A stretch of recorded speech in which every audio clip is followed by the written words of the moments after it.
Seigneur notre Dieu, s'il y a encore quelque chose de très difficile, c'est de rester sans papa.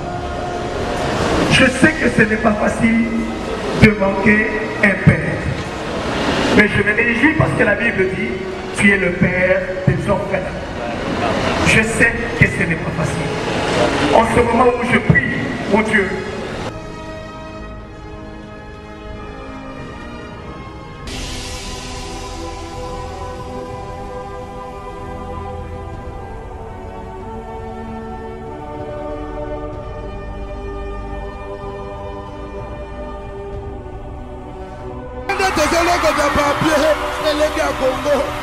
Glody Diasika, la mignonne,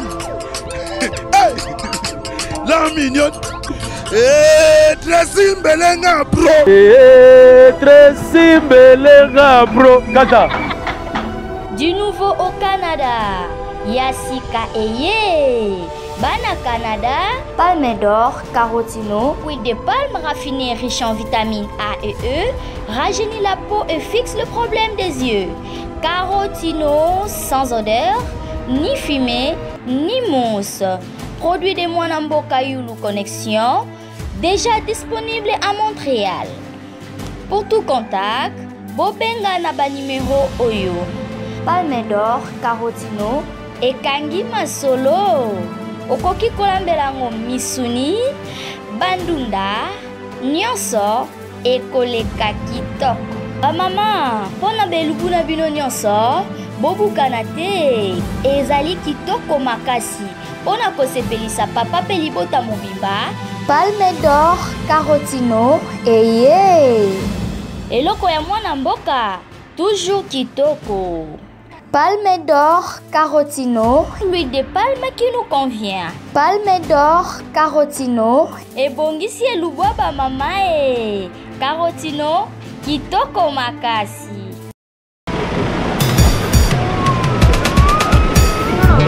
Lokola Dawidi, pourquoi ici ma pété, et ma capacité na biso, liboso na yo mosantu. Tusani liboso mwende na yo, ili kotombo la kombo na yo. Ozali mosantu, mosantu, mosantu.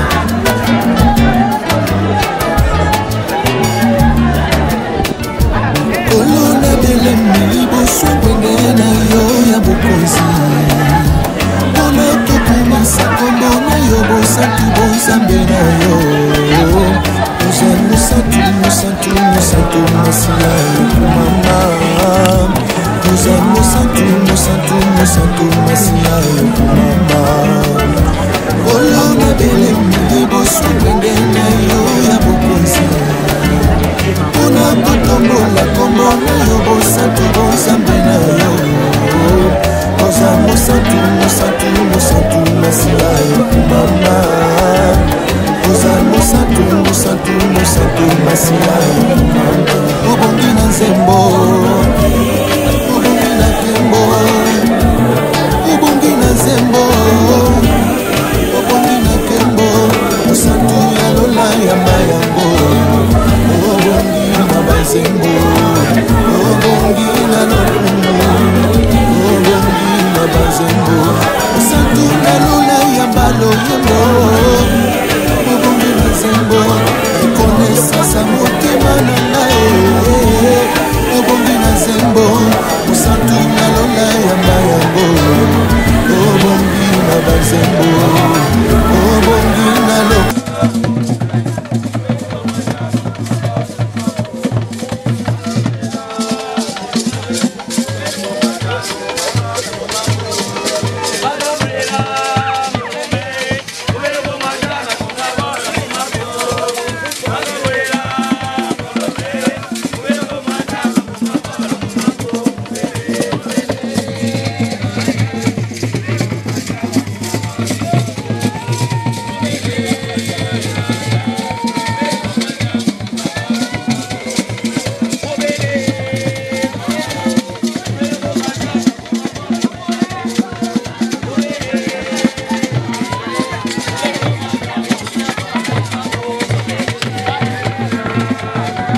Tombola kende. Moi ça kuna bende.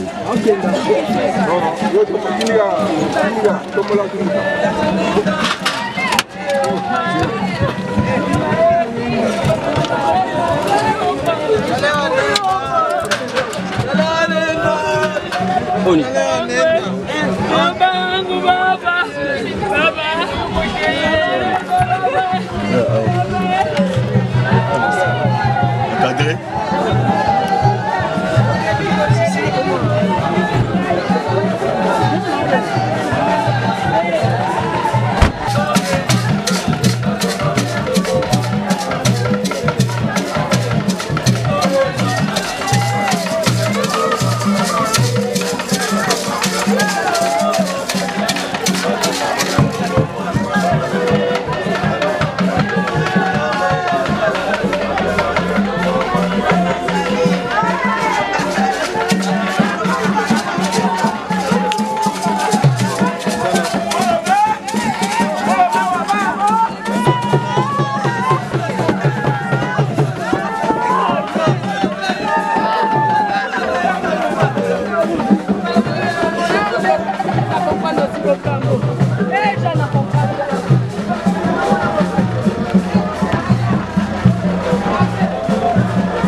C'est bon.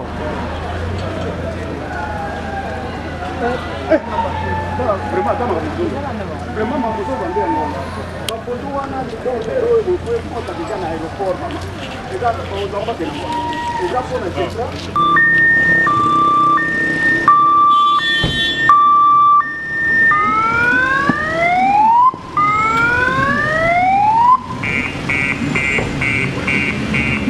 Quel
Galombo.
C'est bon? C'est bon? Bisa.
lokola Dawidi tokwa isi bapete pe bakapasite na biso liboso na yo mosantu topusani liboso ya ngwende na yo toli kotombola kombo na yo ozali mosantu mosantu mosantu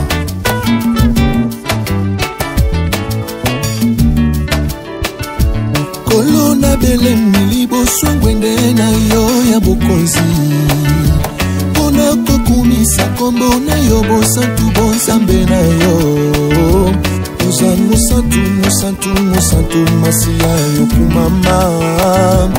Oza mosantu, mosantu, mosantu, masiya yokumama. Kolo na belemi liboso ngwende na yo ya bokonzi. Pona kotombola kombo na yo bosantu bonzambe na yo.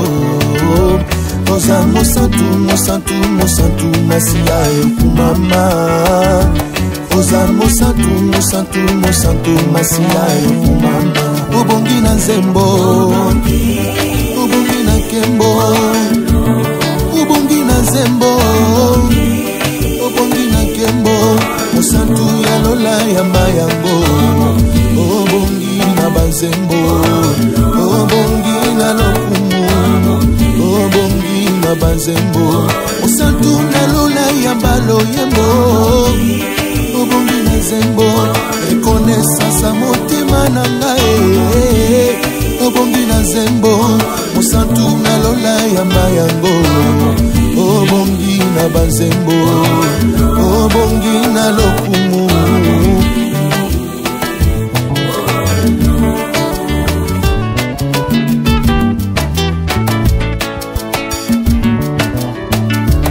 Oyo yo saleli ngai motema na ngai yango sekela motema na nyako yeba bolingo yanga na yo yango na yembi bolingo motema na ngai yokumama yango na yembi bolingo motema na ngai yokumama oyo yosaleli ngai motema na ngai yango sekela motema na nyako yeba bilaka yanga na yo yango na yembi bolingwa motema na ngai yokumama yango na yembi bolingwa motema na ngai yokumama obongi na nzembo obongi na nkembo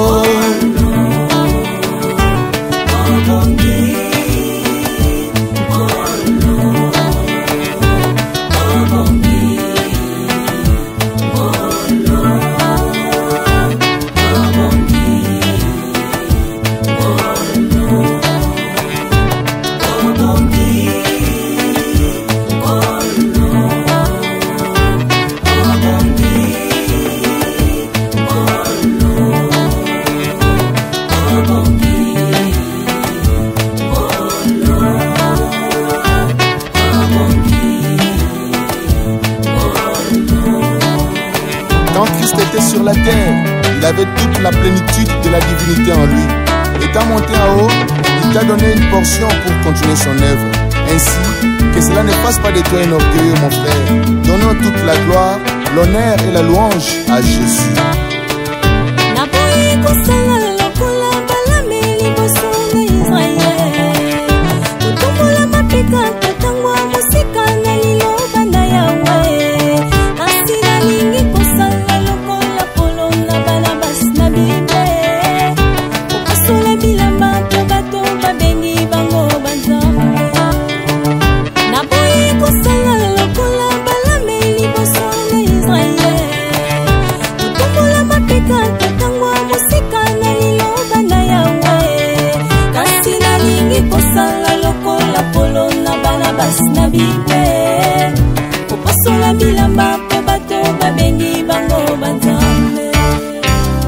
obundeli pona babeli babiki ezalisi Yesu otei oyebi bato bazwi bomoi ezalisi Yesu mesika elolendo ya moto ezali wapi na makambo yo topasola mitema topesa lokumu nyonso na Yesu omoni ba vision kitoko ndeko euti na Yesu opesi ba profesi malamu ndeko ezalisi Yesu mesika elofundu ya moto ezali wapi na makambo yo topasola mitema topesa lokumu nyonso na Yesu obongi na nzembo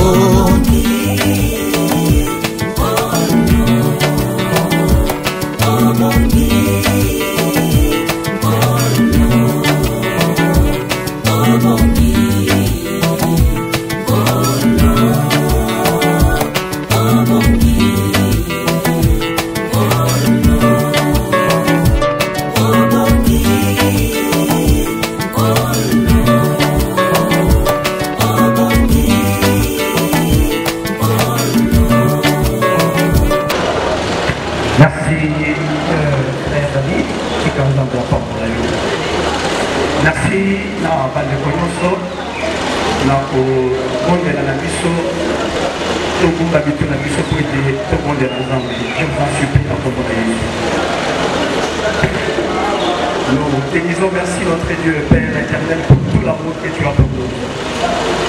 Nous recommandons ces merveilleux moments entre ta main sainte. Tu es un Dieu de temps et de circonstances. Laisse que la parole qui va sortir cet avant-midi édifie un de tes enfants en ces lieux, afin que la gloire te revienne et que nous soyons édifiés.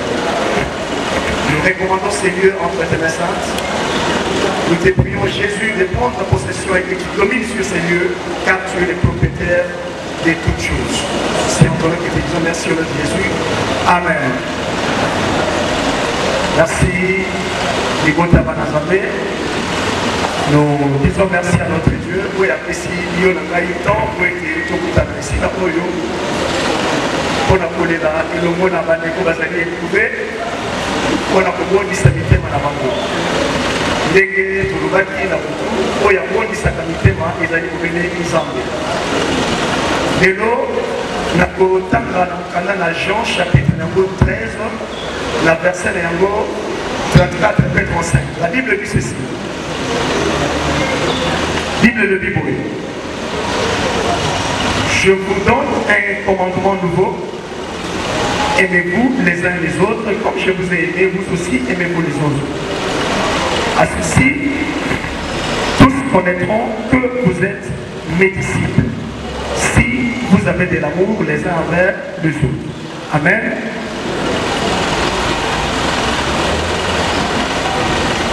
Toyebi malamu ete Yesu Kristo oyo azali mokonzi na nyonso ntango ayaki na mokili azalaki confronté na question ebele kolandisa ndenge bayekoli bazalaki komona bongo ine na mokili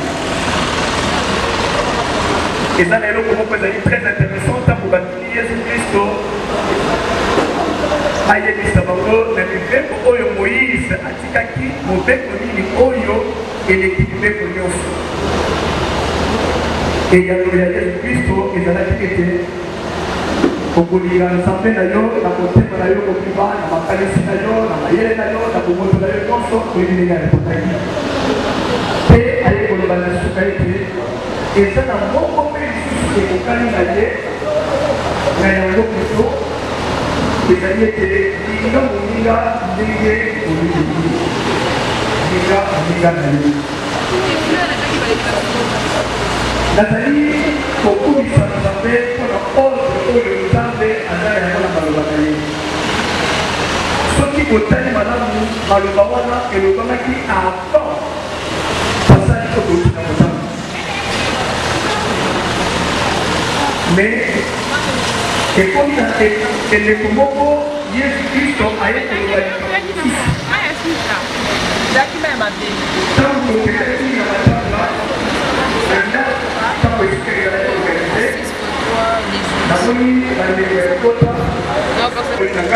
Dieu n'a pas dit pour que les gens sachent que tu es mon serviteur, prêche bien. Nous avons l'invité que pour battre les été, yo sali moi dans la naï, m'attaquant gomba chaque semaine de répondre. Dieu n'a pas dit ça. Nous avons l'invité que pour battre les été, aux alliés serviteurs de la naï, Dieu n'a pas dit que au Kabakami, il n'a pas dit ça. Et Dieu n'a pas dit que au Théa et Belé, au Sakola, au Lobalang, au Lobalasika. Au sein de la grande campagne d'évangélisation, au pays qui s'abattent, il y a Poto, il y a Afrique, il y a par-ci par-là. Dieu n'a pas dit ça. Pour battre, il y a été aux amis, il y a en colo, linga, moninga, nayo, linga, yendeke, yomoko, komibini, alléluia. Parce que c'est dans l'amour envers son prochain. Tant que vous allez pour linga, vous allez pour linga, lelo oyo mutu akoki na ye kopelisa moloko ndenge nazali kopelisa yango boye mutu akoki na ye kosala miracle alobi boye moto ebimi na moloko me yokali likambo mpona alobi ata nalobi na miloko na sika ata nasali makambo ya minene ata nasali nini me soki nazaki bolingo na motema nanga nazali zero mbongo ezakaka na ngai e bopeka kosala expérience tala mutu oyo alingaka kolia mingi eske mutu anakamaka botala mpe makati ya ndako bana bapapa botala soki mama papa mwana alingaka kolia mingi eske mutu wana akokabela lokolia okaba te. Pourquoi? Parce qu'il est trop attaché à ces choses. L'amour ne peut pas rester dans le kolia bolingo ekokova na mbongo esika moko te. Où tu as l'amour, où tu as l'argent. Si tu as l'argent, sache que l'amour ne viendra pas. Mais dans mon thème, dans mon thème, dans ndeko na ngai tia moto vandisa moto na kiti na motema na yo nde misi na yo ekobanda kotala nani oyo aza na posa ya quelque chose. Je vais terminer pour vous donner un petit témoignage, tout petit. Mokolo mosusu na telemi nazokende maluku na motuka kosala nakendaki kotika directeur na ngai nakomi na nzela moi ezalaki makasi 11 heures bana babimi klase na ngama je m'arrête na virage batuninga motuka eza na problème ngalobi te natelemi napengi bana wana oya bana klase te petits enfants d'école primaire bakoti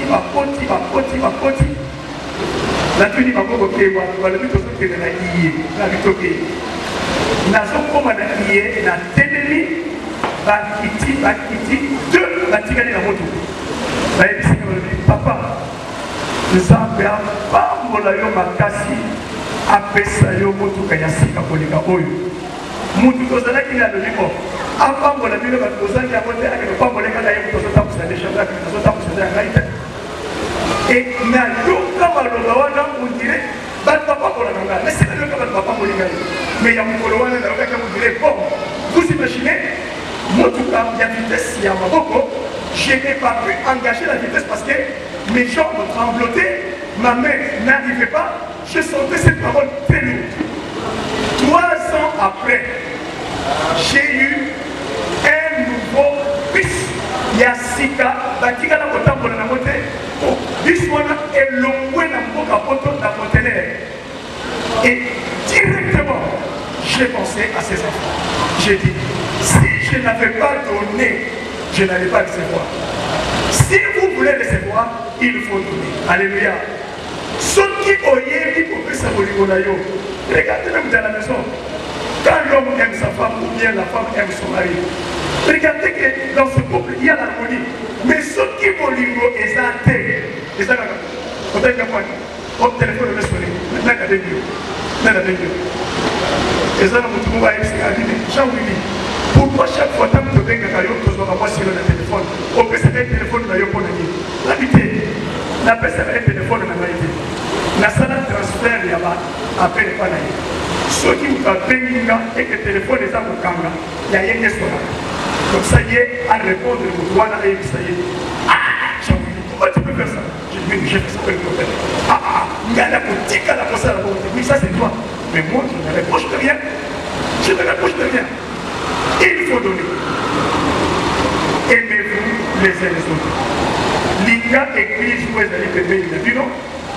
Ata soki yango ezala batebele bino kozalaka kaka mibale linga bango nde bato bakoyeba ete bino bozali bayekoli nayebisi biso ete ata na monde moto ezondima na monoko na ngai tosi toyoka bapasteur aza kosala miracle ya kosangana te mais aza na mwasi ya bato na ndako.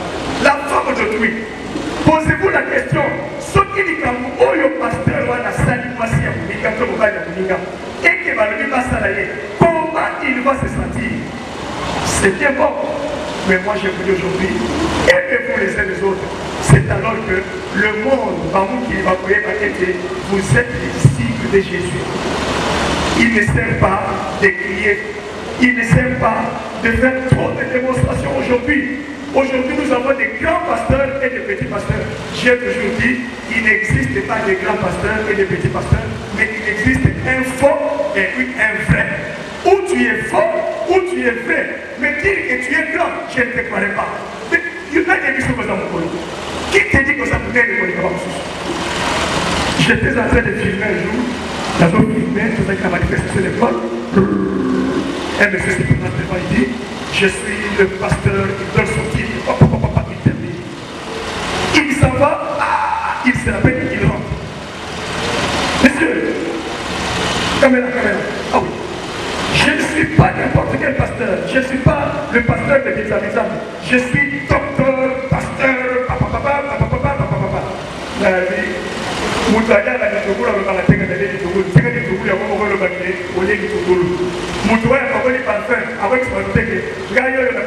il suffit qu'à donc vous voyez, vous allez vrai pasteur, donc vous allez docteur de ma camarade, tant que vous allez comprendre la base. Mais vous allez la moitié de la base de la bakombo nini bapesa yo na bato ya quartier na esika ya kosala libota bana nzambe amen. Aimez-vous les uns les autres. Soki bolingani bato bakoyeba ete bino kozali bayekoli nazali koinsiste te bato bakoyeba kozali boyekoli na nkolo na kote ya malamu te na kosala badelivrance mutu te na lolenge ovandi na ba libota bana nzambe amen. Vraiment, je n'avais que 20 minutes, c'est quand même les arbres sont gagnés dans le gagne. Donc, cultiver l'amour dans notre vie. Toye va être l'amour, mais et l'autre, Jésus a dit que la Christ, en dernier ressort, juste quand il s'apprêtait pour partir, il dit, je m'en vais, mais aimez-vous les uns les autres, afin que le monde sache que vous êtes mes disciples. Que Dieu le bénisse, pour vous limiter de ce que vous voulez. Nous te disons merci notre Dieu de cette parole avec humilité, que tu les bénisses. S'ils ont réellement besoin de l'amour dans leur cœur, que tu le leur accordes. Et c'est là pour la gloire de Jésus. Nous te disons merci avec toi. Merci Seigneur Jésus-Christ. Amen. Que Dieu vous bénisse.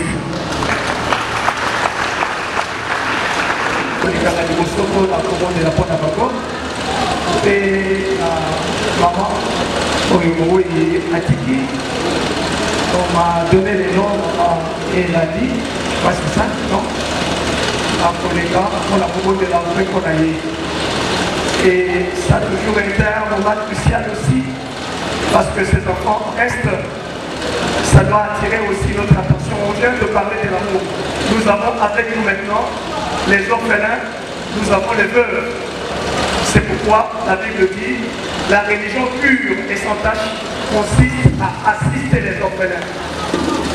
Et vous allez le voir, la Séguinava que tous les enfants, je dis bien tous les enfants du défunt Papolika.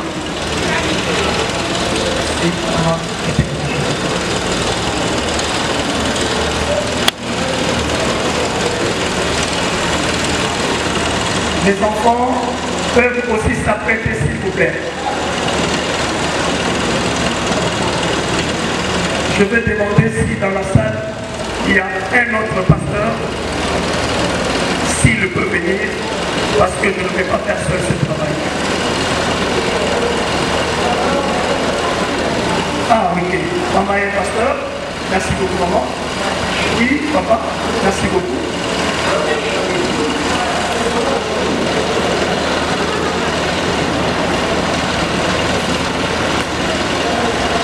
C'est Dieu seul qui sait. Nous allons prier pour la maman. Oui, les enfants vont venir après. Oui, d'abord. Éternel notre Dieu,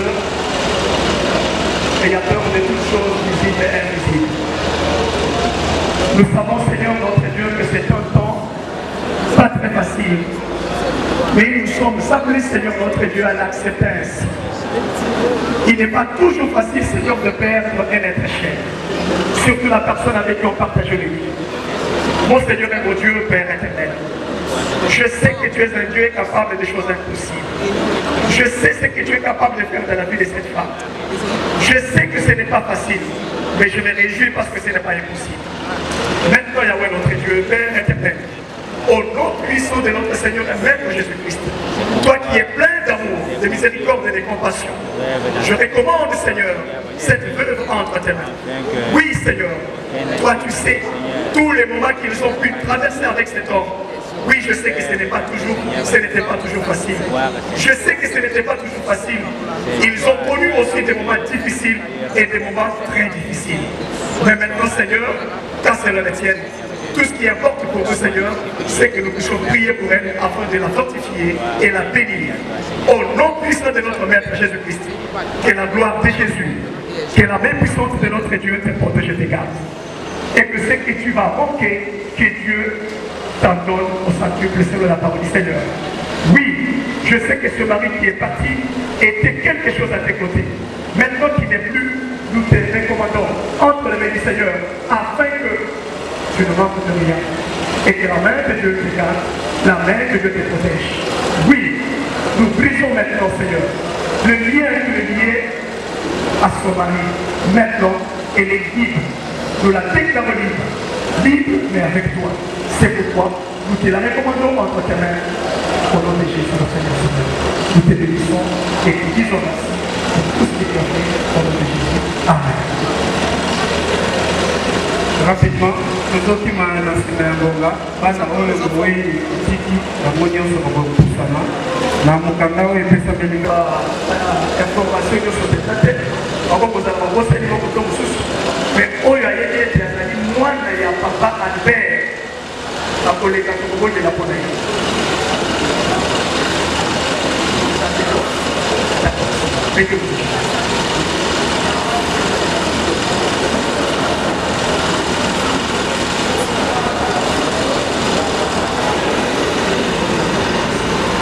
Nous allons prier. Seigneur notre Dieu, s'il y a encore quelque chose de très difficile, c'est de rester sans papa. Je sais que ce n'est pas facile de manquer un père. Mais je me réjouis parce que la Bible dit, tu es le père des orphelins.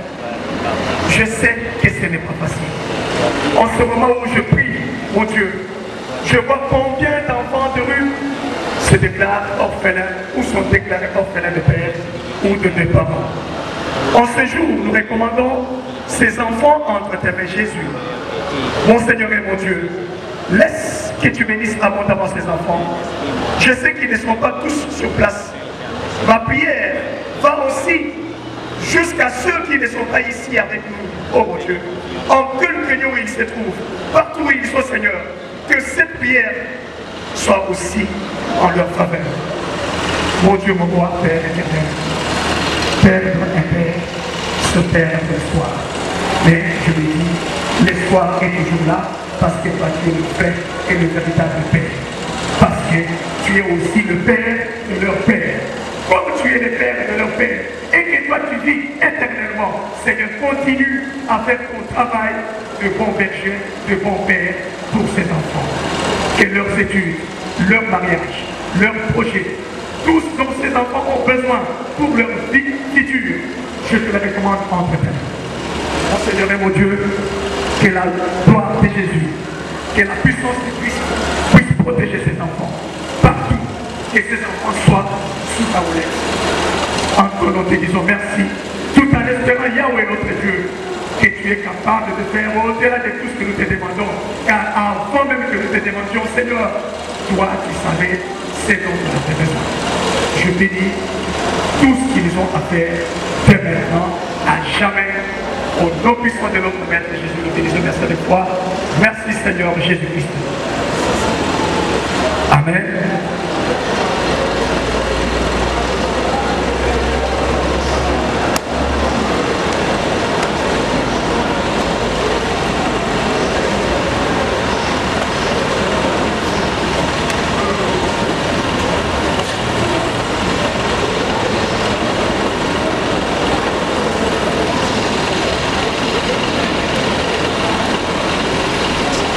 Merci beaucoup, Pasteur Daniel. Merci pour le service. Sans plus tarder, Mesdames, Mesdemoiselles et Messieurs, à vos titres et qualités, cadres et agents de l'Office congolais de contrôle, membres de la famille de l'illustre disparu, au nom de la Direction générale de l'Office congolais de contrôle, nous venons rendre un hommage au regretté Katoka Mukisi, que nous avons connu comme collègue, ami, père, travailleur assidu que le Seigneur, dans les secrets de sa sagesse, a bien voulu rappeler dans sa paix éternelle depuis le 24 juillet 2018. À l'occasion de cet ultime adieu, nous nous faisons le devoir de dire un petit mot sur le parcours professionnel de l'illustre disparu. Monsieur Katoka Mukisi était né à Kinshasa le 15 mars 1963 de l'union de M. Katoka et de Mme Assissa. L'illustre disparu fut originaire de la localité de Sogo, territoire de Congolo dans la province de Tanganyika. Il a été engagé à l'Office congolais de contrôle le 2 juillet 1987 au grade de C9 en qualité d'inspecteur de conformité et a été affecté à la direction provinciale de Kinshasa. Il a exercé tour à tour les fonctions suivantes. Chef de poste à l'agence de Mines Aéro et chef de bureau statistique au grade de CS1. Voilà les fonctions que l'illustre disparu a eu à exercer. Laissons-nous donc imprégner par l'espérance de la résurrection pour dire que ceux qui meurent vivent au travers de ceux qui restent après eux. Biragodo, célèbre écrivain sénégalais, pouvait les dire ainsi: les morts ne sont pas morts, ils sont partout, ils sont dans les buissons en sanglots, ils sont dans l'enfant qui vagit. Fin de citation. Au-dedans de nous, l'illustre disparu a certainement planté une œuvre qui fera lui sa présence dans la longévité. Cher Clovis, l'Office congolais de contrôle dit merci pour le bon et loyaux service rendu dans l'exécution de tes obligations contractuelles.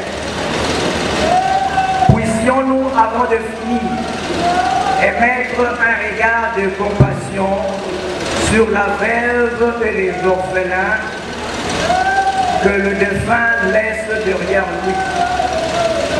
Nous ne prétendons pas être capables de le remplacer dans leur cœur. Nous leur adressons simplement notre mot de courage et de réconfort. Que ton âme repose en paix. Adieu, chers collègues. Je vous remercie. Chers amis, Boboto. Alors, je voulais dire seulement que Katoka, c'est un collègue de service que j'ai connu depuis la Turquie. Nous avons travaillé avec lui à Kin, également à l'aéroport de Njili, parce qu'en ce moment-là, j'étais encore chef de service d'exploitation adjoint à l'aéroport. Et quand il a plu à Dieu, me lever à l'aéroport au niveau de l'agence, je trouvais encore Katoka là-bas. Mais c'est un agent qui était vraiment exemplaire, qui aimait son travail et qui le faisait avec amour. Les vendredis, nous étions avec lui au bureau et j'ai vraiment été très estomaqué de voir que c'était, je crois, les dimanches ou le lundi pour qu'on m'appelle pour me dire que Katoka est décédé. Ça m'avait vraiment attristé. Mais je pense que Katoka nous a laissé l'exemple d'un agent très assidu à son travail et c'est un exemple que tous les agents devront suivre. Voilà ces petits témoignages que je voulais faire à son endroit et je pense que nous resterons toujours très regardants envers les orphelins et la veuve. Merci beaucoup. Nous invitons M. Dola, s'il peut s'approcher rapidement. Nous sommes en train de courir derrière les temps. Parce que M. Dola n'est pas là, nous rappelons... Lokola Dawidi, toko isi ba pete, pe ba capacité na biso, liboso na yo mosantu. Topousa liboso ngwende na yo, toli kotombola kombo na yo. Ozali mosantu, mosantu, mosantu.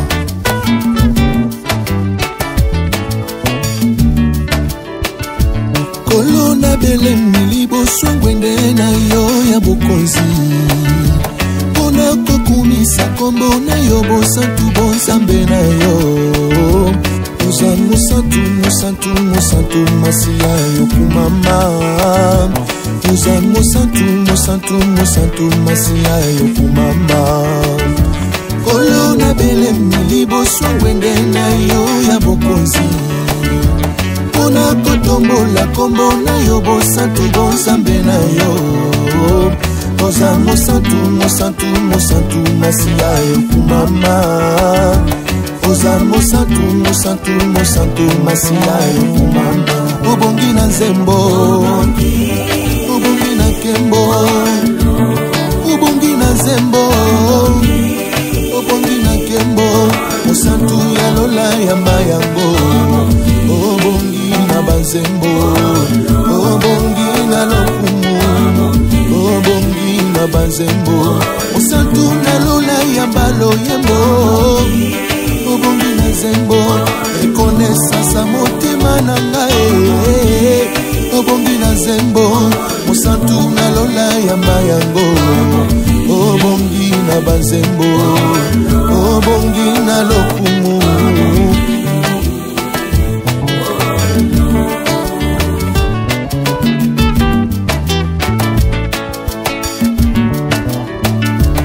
oyo saleli ngai motema na ngai ebyango sekela motema na nyako yeba bolingo yanga na yo yango nayembi bolingo motema na ngai yokumama yango nayembi bolingo motema na ngai yokumama oyo yosaleli ngai motema na ngai yango sekela motema na nyako yeba bilaka yanga na yo yango nayembi bolingo motema na ngai yokumama yango nayembi bolingwa motema na ngai yokumama obongi na nzembo obongi na nkembo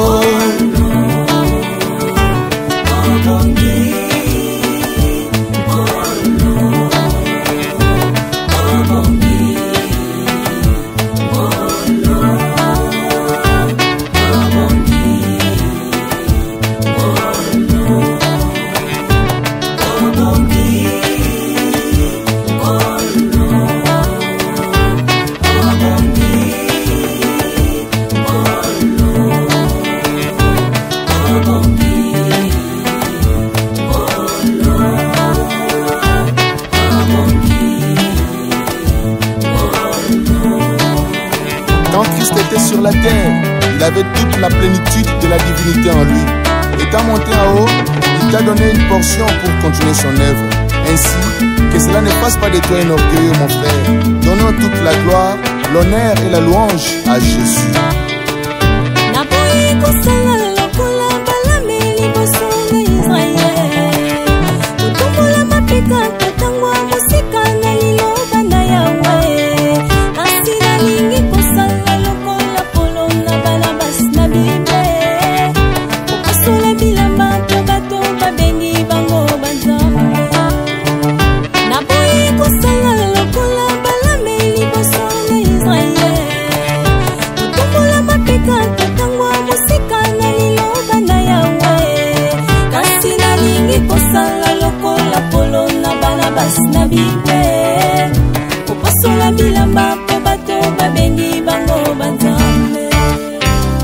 obondeli pona babeli babiki ezalisi Yesu otei oyebi bato bazwi bomoi ezalisi Yesu mesika elolendo ya moto ezali wapi na makambo yo topasola mitema topesa lokumu nyonso na Yesu omoni bavision kitoko ndeko euti na Yesu opesi baprofesi malamu ndeko ezalise Yesu mesika elofundu ya moto ezali wapi na makambo yo topasola mitema topesa lokumu nyonso na Yesu obongi na nzembo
lokola Dawidi tokwa isi bapete pe bakapasite na biso liboso na yo mosantu topusani liboso ya ngwende na yo toli kotombola kombo na yo ozali mosantu mosantu mosantu.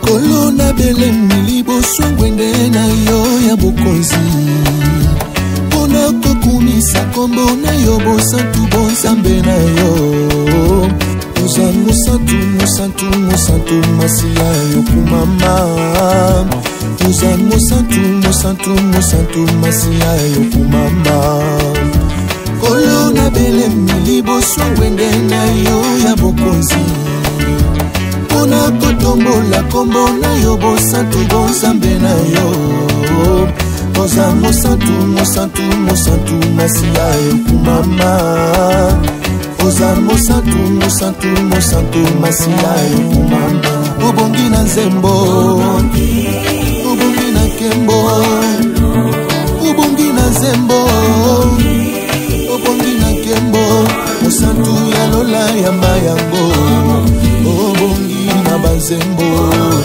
obongi na lokumu obongi na banzembo mosantu na lola yamba loyembo obongi na zembo ekonesasa motema na ngai obongi na zembo mosantu na lola yamba yango obongi na banzembo obongi na lokumu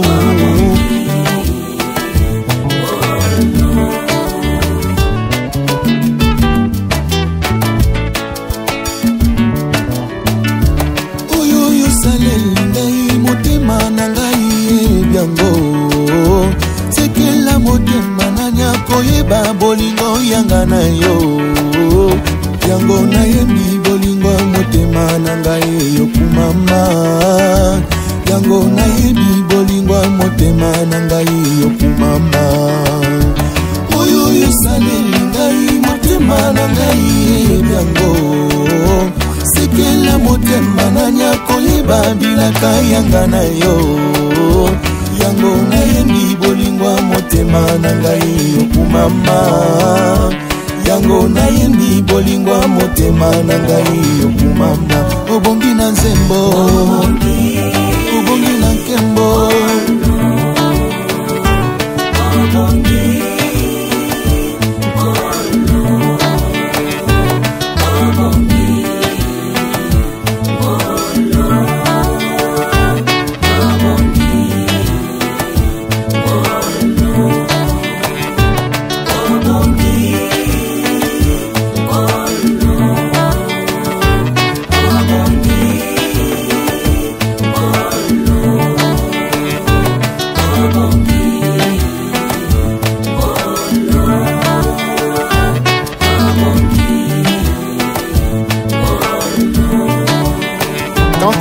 Sur la terre, il avait toute la plénitude de la divinité en lui.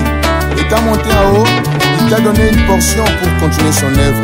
Ainsi, que cela ne fasse pas de toi un orgueilleux, mon frère. Donnons toute la gloire, l'honneur et la louange à Jésus.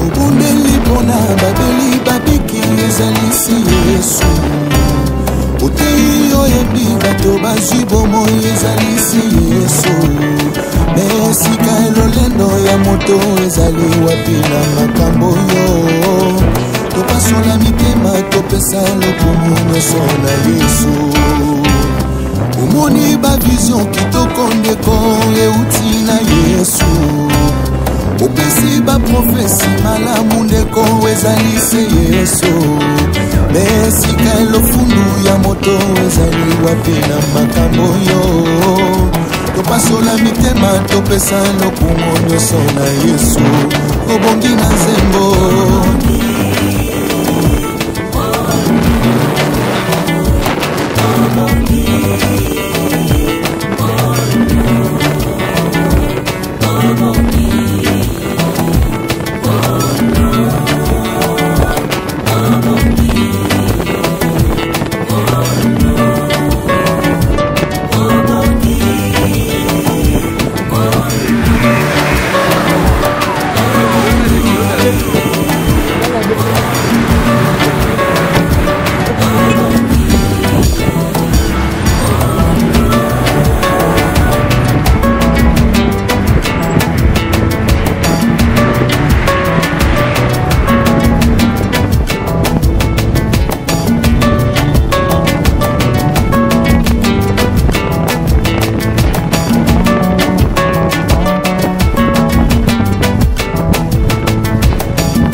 Essayez de nous parler de lui, essayez, car les chagrins les rendaient muets, n'ont exprimé qu'admiration pour toutes ses qualités humaines. Monsieur Albert Katoka, appelé communément, intimement, on est la France de Papa Albert.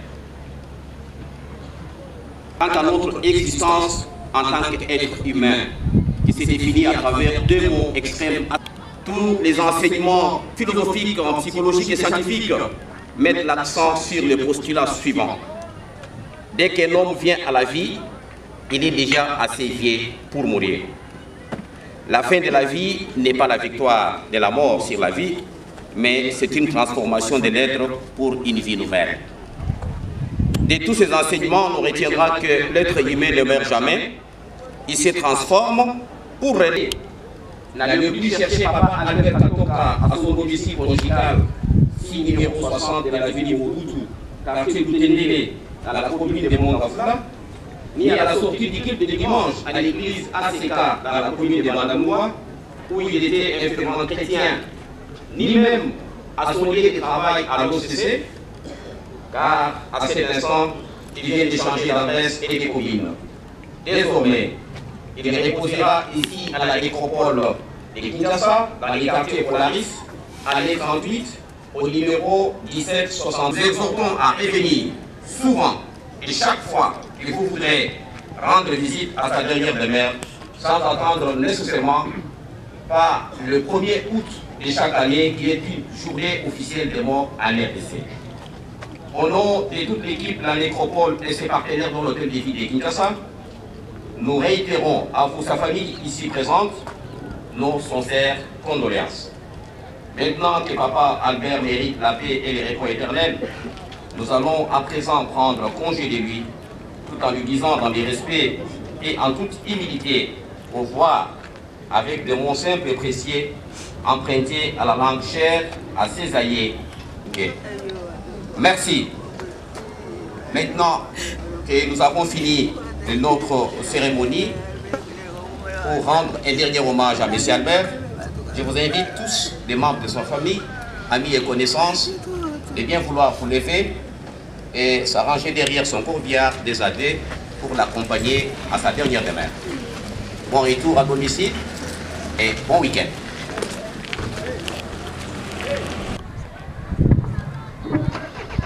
J'invite tous ceux qui accompagnent à prendre place sous les tentes bleues. Tous ceux qui accompagnent la dépouille mortelle de Monseigneur l'évêque Marcel Moukalaï, veuillez prendre place sous les tentes bleues.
lokota papier elenge ya Congo Glodidi Asika la mignonne